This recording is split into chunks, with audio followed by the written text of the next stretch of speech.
क्या भगवान निराकार है? नमस्ते, मैं हूं सपना व्यास। हम सबके लिए गॉड का कंसेप्ट अलग हो सकता है। किसी के लिए भगवान एक रूप है, किसी के लिए एक नाम, तो किसी के लिए एक प्रेजेंस। और कई लोग ऐसे भी होते हैं जो कहते हैं मैं गॉड को किसी पर्टिकुलर फॉर्म में नहीं मानता, but I do believe there is something beyond us. तो सवाल ये है, क्या भगवान को पाने के लिए उनका कोई फॉर्म इमेजिन करना जरूरी है? क्या आप भी बिना किसी मूर्ति, इमेज या स्पेसिफिक फॉर्म के डिवाइन को समझने की जर्नी पर हो सकते हैं? भगवद गीता के चैप्टर 12 में अर्जुन के सामने भी यही एक फैसिनेटिंग क्वेश्चन आता है और श्लोक 3 में कृष्ण हमें एक completely different kind of spiritual path के बारे में बताते हैं।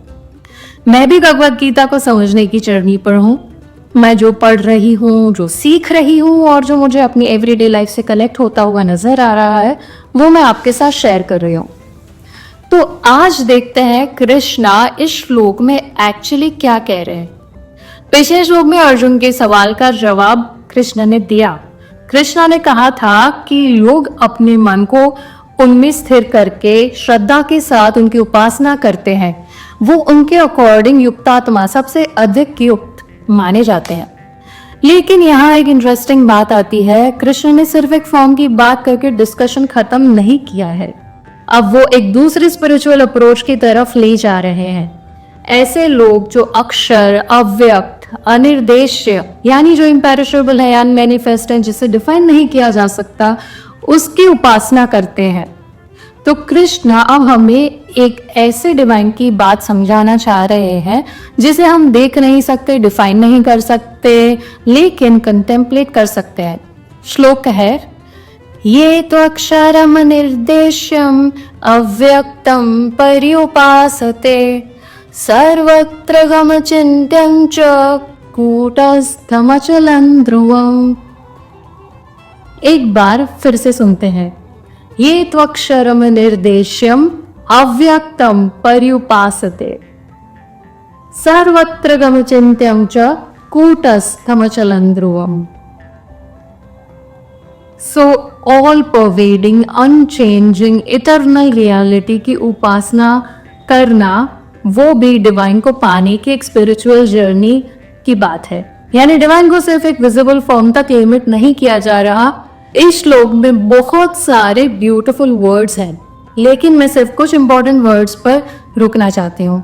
सबसे पहले अक्षरम, अक्षर जो शर नहीं होता, यानी जो कॉन्स्टेंटली चेंज या पेरिश नहीं होता। हमारी लाइफ में almost everything changes. Your body changes, relationship change, career changes, money के अप्स एंड डाउन्स होते हैं, यानी चेंज होता है, इमोशंस चेंज होते हैं। लेकिन कृष्ण यहाँ एक ऐसे रियलिटी की बात कर रहे हैं जो इम्पेरिशेबल है। फिर आता है अनिर्देश्यम। अनिर्देश यानी जिसे एग्जैक्टली पॉइंट करके डिफाइन नहीं किया जा सकता। जैसे हम किसी ऑब्जेक्ट की तरफ फिंगर पॉइंट करके कह सकते हैं दिस इज अ चेयर, लेकिन कुछ चीजें ऐसी होती है जिनको कंप्लीटली वर्ड्स में कैप्चर नहीं किया जा सकता, मुश्किल है। फिर है अव्यक्तम। अव्यक्त यानी जो मैनिफेस्ट नहीं है, जो डायरेक्टली विजिबल नहीं है। और सर्वत्रगम यानी जो एवरीवेयर, हर जगह प्रेजेंट है, यानी किसी एक जगह या एक पर्टिकुलर फॉर्म तक रिस्ट्रिक्टेड नहीं है। और भी एक ब्यूटीफुल वर्ड है ध्रुवम। ध्रुवा यानी स्टेबल, कांस्टेंट, इटर्नल। और मुझे लगता है ये वर्ड हमारी मॉडर्न लाइफ के कॉन्टेक्स्ट में स्पेशली इंटरेस्टिंग है, बिकॉज हमारी दुनिया में almost everything is changing constantly. अब मुझे लगता है यहाँ एक डीपर क्वेश्चन पूछना इंटरेस्टिंग बनता है। कृष्ण सिर्फ गॉड की क्वालिटीज की लिस्ट नहीं दे रहे हैं। अक्षरम, अनिर्देश्यम, अव्यक्तम, सर्वत्रगम, अचिंत्यम, अचलम, ध्रुवम।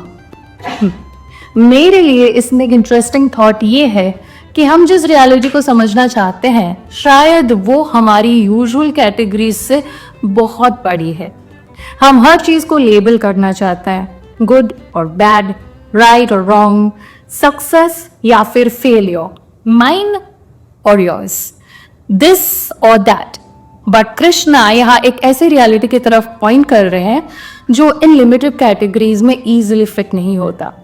और शायद स्पिरिचुअलिटी का एक पार्ट ये भी है, हर चीज को इमीडिएटली डिफाइन करने की जरूरत नहीं होती, छोड़ दो। कुछ चीजों को अंडरस्टैंड करने के लिए सिर्फ इंफॉर्मेशन नहीं, एक्सपीरियंस और कंटेम्पलेशन भी जरूरी है। अब इसको हम अपनी एवरीडे लाइफ में कैसे देखें? आज हमारी अटेंशन का बहुत बड़ा पार्ट विजिबल चीजों पर डिपेंडेंट होता है। जैसे इंस्टाग्राम पर किसी की लाइफ देखी, मुझे भी ऐसी लाइफ चाहिए। किसी का घर देखा, मुझे भी ऐसा ही घर चाहिए। किसी की परफेक्ट फिट बॉडी देख ली तो मुझे भी ऐसी बॉडी चाहिए। किसी का करियर देखा तो आप सोचोगे मेरा करियर ऐसा क्यों नहीं है। हम बार बार विजिबल आउटकम्स को मेजर कर रहे हैं, लेकिन हमारी लाइफ में कुछ सबसे इंपॉर्टेंट चीजें विजिबल नहीं होती, जैसे आपका इंटेंशन, आपकी अवेयरनेस, आपका कैरेक्टर, आपका इनर स्टेट। आप किसी सिचुएशन में क्या चूज करते हैं जब नोबडी इज वॉचिंग।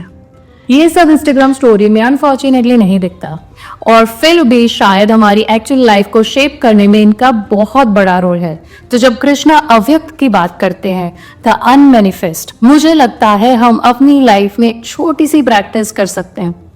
जो दिख रहा है उसके बियॉन्ड भी देखना, किसी पर्सन को सिर्फ उनकी सक्सेस से जज नहीं करना, अपने आप को सिर्फ अपने करंट सर्कमस्टेंसेस से डिफाइन नहीं करना, और अपनी वर्थ को सिर्फ विजिबल अचीवमेंट से मेजर नहीं करना।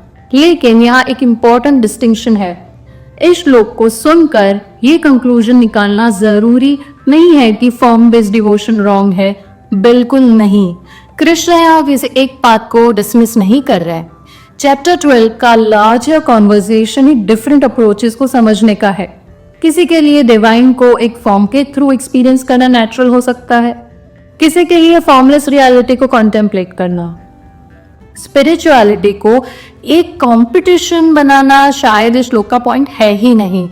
मुझे इसमें ज्यादा इंटरेस्टिंग बात ये लगती है कि गीता हमारे सामने स्पिरिचुअल एक्सपीरियंस के डिफरेंट वेज प्लेस कर रही है और हमें उनके नेचर को समझने के लिए इनवाइट कर रही है।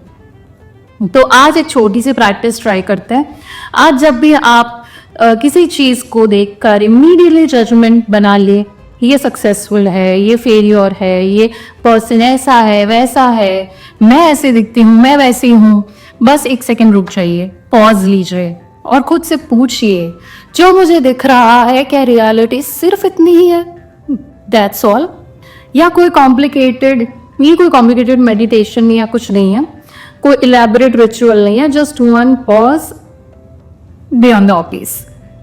और अब मैं जेन्युइनली आपके पर्सपेक्टिव जानना चाहती हूँ। आपके लिए गॉड या डिवाइन का कंसेप्ट क्या है? क्या आप उसी फॉर्म के साथ कनेक्ट करते हैं या आपके लिए वो समथिंग बियॉन्ड द फॉर्म भी है? अगर आप कंफर्टेबल हैं तो कमेंट्स में जरूर बताएं। I would love to know your perspective. मैं भी इसी जर्नी में सीख रही हूँ और शायद हम सब एक दूसरे से कुछ न कुछ सीख सकते हैं। और अगर आप भगवत गीता को एक एक श्लोक के थ्रू एवरीडे लाइफ से कनेक्ट करके समझना चाहते हैं तो इस चैनल को सब्सक्राइब जरूर कीजिए।